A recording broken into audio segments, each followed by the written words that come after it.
O dinheiro nada mais é do que um meio de troca com valor imaginário. Começou o papo de doido. Calma, calma. O dinheiro ele só funciona, só dá certo mesmo no mundo inteiro porque as pessoas acreditam que ele vai continuar funcionando como um meio de troca quando elas precisarem. O padeiro só aceita dinheiro como pagamento pelos pães que ele produz porque ele sabe que quando ele precisar pagar a escola que os filhos dele estudam, o dono da escola também vai aceitar o mesmo dinheiro como pagamento. E você só aceita dinheiro como pagamento do seu patrão pelo seu trabalho porque você sabe que o dono da casa que você mora também vai aceitar esse mesmo dinheiro como pagamento pelo aluguel todos os meses. Às vezes esse giro é tão rápido que é como se o dinheiro tivesse saído da mão do seu patrão direto para a mão do dono da casa que você mora. É como se ele não tivesse nem passado pela sua conta, não é mesmo? Direto para pagar a fatura, para pagar os boletos e também direto para a corretora todos os meses para você investir. Prioridade, hein? A maioria das pessoas vive tão desorganizada financeiramente que mal consegue olhar para o dinheiro. As pessoas falam que gostam de dinheiro, mas elas não olham para o dinheiro, não sabem para onde o dinheiro que elas ganham está indo. Olhar com cuidado para o nosso dinheiro faz toda a diferença sim, mas não é sobre isso que a gente vai falar nesse vídeo não. No vídeo de hoje a gente vai falar sobre o conceito de dinheiro. Como é que funciona esse artigo extremamente desejado e que move a economia global há tanto tempo, depois da vinheta.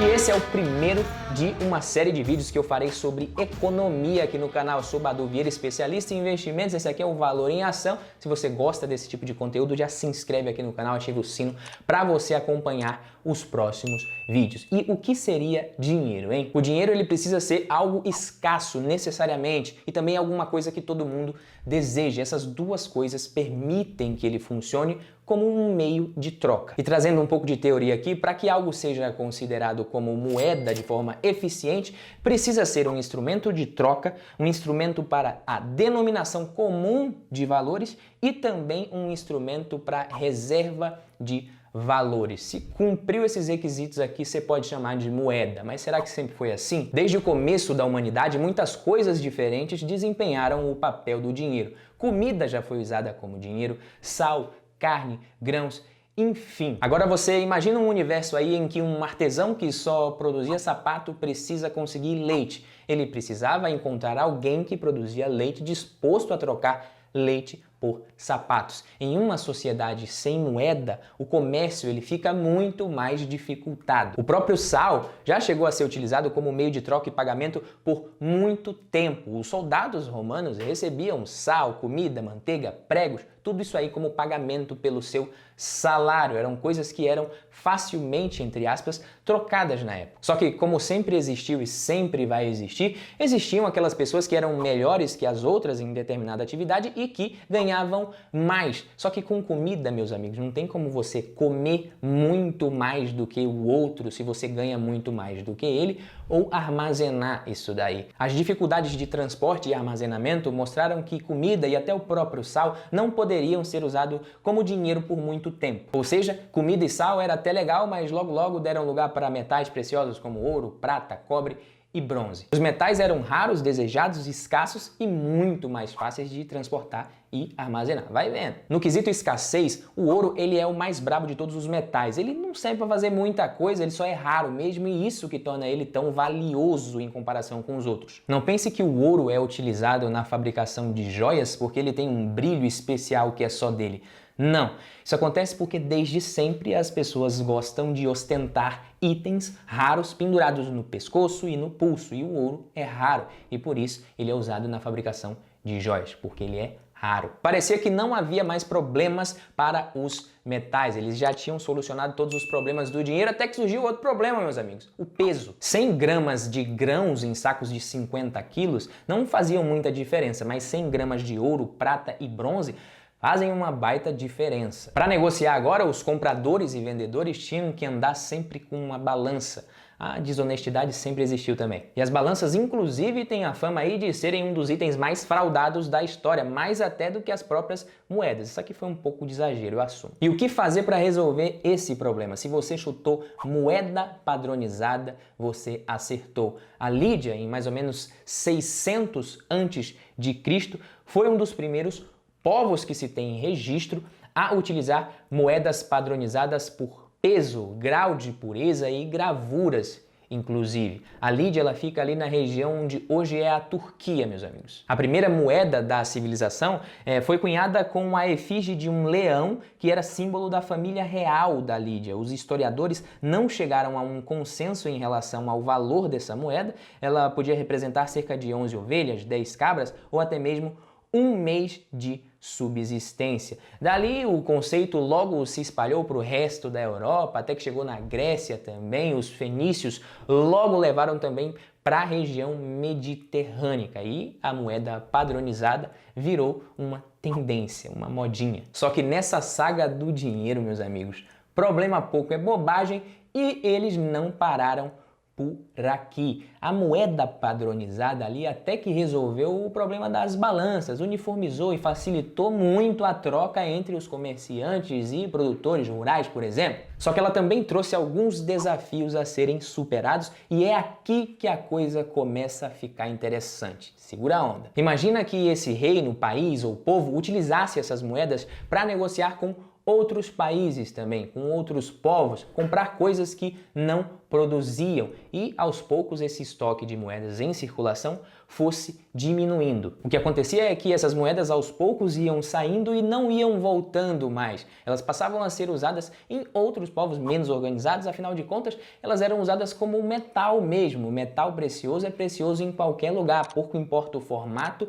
ou a efígie que está ali impressa. Só que numa economia que já estava habituada e confiando muito mais no uso dessas moedas como meio de troca, com preguiça ali de tirar as balanças do armário, a falta dessas moedinhas na economia era um problema, meus amigos. Com menos meio de troca, com menos moeda em circulação, a economia desacelerava. Tipo hoje, os comerciantes não conseguiam vender todo o estoque, os produtores também não conseguiam vender toda a sua plantação, sua produção, enfim. E para resolver isso, o que você acha que precisava ser feito? Se você respondeu injetar dinheiro na economia, se acertou. Só que naquela época os governos não tinham a impressora de dinheiro como hoje. Eles precisavam minerar mais ouro, prata e bronze e cunhar novas moedas, comprar, sair comprando tudo e colocar esse dinheiro em circulação. Era só descobrir novas minas de metais preciosos, extrair, cunhar as moedas e sair comprando as coisas da galera. Pronto, o dinheiro estava na economia. Simples assim, né? Tão simples que eu acho que eu vou até parar esse vídeo e ir ali na beira do rio ver se eu descubro uma nova mina de ouro. Anos depois dos lidianos terem tido a ideia das moedas padronizadas, várias cidades gregas já estavam aderindo à moda, como eu falei para vocês anteriormente. O problema era um só, não existiam minas de metais preciosos infinitas, afinal de contas é por isso que eles são preciosos, porque são escassos. E quando acontecessem problemas como esse aqui de falta de moeda e o governo não tivesse de onde extrair metais, o que ia acontecer? Pois é, não demorou muito para acontecer isso justamente na Grécia. Por volta do século 6 a.C., Atenas viveu uma crise financeira terrível e o que você acha que o governo fez para resolver esse problema? Injeção monetária, impressão de dinheiro taon, papai. Mais atual que isso, só o rebaixamento do Vasco mesmo. Como a galera confiava na moeda do Estado ali, que era cunhada, era só misturar ouro e prata com outros metais menos valiosos e não avisar para ninguém. Foi essa a ideia brilhante que eles tiveram. É isso mesmo. Só para vocês terem uma ideia, a moeda de prata, que era considerada pura e que todos confiavam como se pura fosse, do nada passou a ter só 73% de prata. No olho assim, olhando, ninguém ia perceber. Eu mesmo não ia saber diferenciar. Eles poderiam colocar 30% de prata só, que para mim ia parecer a mesma moeda. Eu sou meio cego e você deve estar pensando: Badu, mas que coisa louca, que ideia louca, isso não tem cabimento. Pois é, meus amigos, as definições de Casa da Moeda foram atualizadas e o pior não é nem isso. Deu certo, o pior é que funcionou. Essa história poderia até ser difícil de imaginar e de acreditar se não fosse exatamente o que acontece hoje na nossa economia. O valor das moedas ou notas que você carrega na carteira ou na conta bancária são totalmente imaginários. É tudo com base na confiança, não tem lastro nenhum isso daí, meu amigo, e já faz tempo, ó. Senhoras e senhores, dinheiro é um bicho complexo e as moedas são criaturas fascinantes e intrigantes. A primeira moeda cunhada em Roma foi feita em 268 a.C., chamava-se denário, o termo que inclusive deu origem à palavra dinheiro. O denário era feito de prata e servia como base do sistema de moedas de Roma. A verdade é que pode ser feito do que for, meus amigos. Ninguém tá nem aí. As pessoas não estão nem aí para se esse dinheiro tem ou não tem algum lastro. Na real, a maioria das pessoas nem sabe o que é essa parada de lastro. Se você vai poder ou não chegar lá no Banco Central do seu país e trocar R$1.000 ou $1.000 pelo equivalente em ouro. Vai nessa. Tem como não. Mas isso não é problema. As pessoas se contentam em saber que vão conseguir trocar produtos e serviços que elas querem pelo dinheiro que elas têm no bolso, ou na carteira, ou no banco, e vice-versa, e ponto final. Só que lembra que eu falei que os problemas do dinheiro e da moeda não param por aí? Pois é, nem por aqui. Esse negócio de ficar desvalorizando o dinheiro e diminuindo a quantidade de ouro ali até funciona por um tempo, mas uma hora a população se toca. E aí a gente precisa abrir alas para uma integrante ilustre desse universo da economia, a inflação. O que a inflação faz, meus amigos? O governo tira o valor da moeda, ela vai e sobe o preço das coisas. Simples assim. Poderia acabar até o vídeo aqui. A inflação, diferente da falsificação bem intencionada em doses homeopáticas que o governo faz nas moedas dos países ao redor do mundo, ela é um efeito espontâneo e dinâmico da economia. Não tem como fugir da inflação. Se a moeda está perdendo valor, os preços vão subir. Não tem jeito. No Brasil, para vocês terem uma ideia, de 1994 até 2019, os preços subiram 450%, algo que custasse R$100 passou a custar nesse período R$550. E você deve estar pensando até que isso é uma coisa muito ruim, mas nem tanto. A gente já viveu períodos muito mais catastróficos do ponto de vista econômico e inflacionário antes. Mas por que funcionou dessa vez? Isso não foi tão ruim porque a quantidade de moeda em circulação saiu de 10 bilhões de reais em 1994 para 218 bilhões de reais em 2018. Ou seja, o dinheiro em circulação aumentou mais que a média de preços. Os brasileiros de 2019, em média, podiam comprar mais coisas que os brasileiros de 1994, mesmo com tudo estando mais caro.